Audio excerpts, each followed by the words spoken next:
I think that people don't give Brock Lesnar enough credit just because he came from the WWE.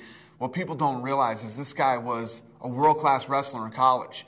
You know, he was the best heavyweight wrestler out there. And if you look traditionally in the UFC, any of the guys who have done very well, most of them have a good wrestling background, whether it's Matt Hughes, Randy Couture, Chuck Liddell, et cetera, et cetera, et cetera. The list goes on and on. The big question about Brock Lesnar was, you know, is this guy ready for the UFC, having so few fights? Obviously, he's huge, he's fast, he's very athletic.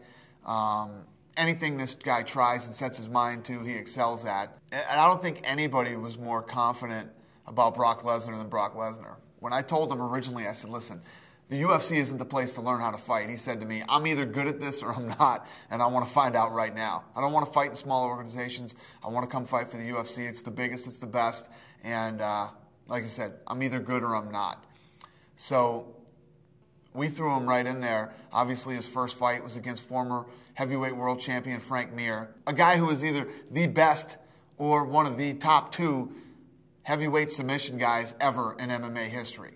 And Brock Lesnar, a lot of people wanted to hate Brock Lesnar in his first fight because he was coming from the WWE. But after that first fight, you know, most people respected him. He came out and was absolutely dominating Frank Mir, former world champion, before he got caught in a submission.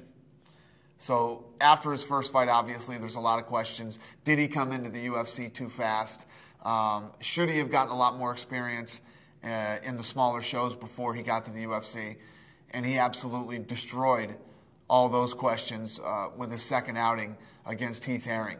Heath Herring is a guy who, you know, has fought all over the world, some of the best fighters in the world, in big organizations, has been in big fights before, and Brock Lesnar absolutely dominated him, smashed him, beat him up for 3 rounds, and that answered all the questions right there about him. That was the day that I said, this guy absolutely belongs in the UFC, and if he keeps progressing at this level, could possibly be the best heavyweight fighter in UFC history.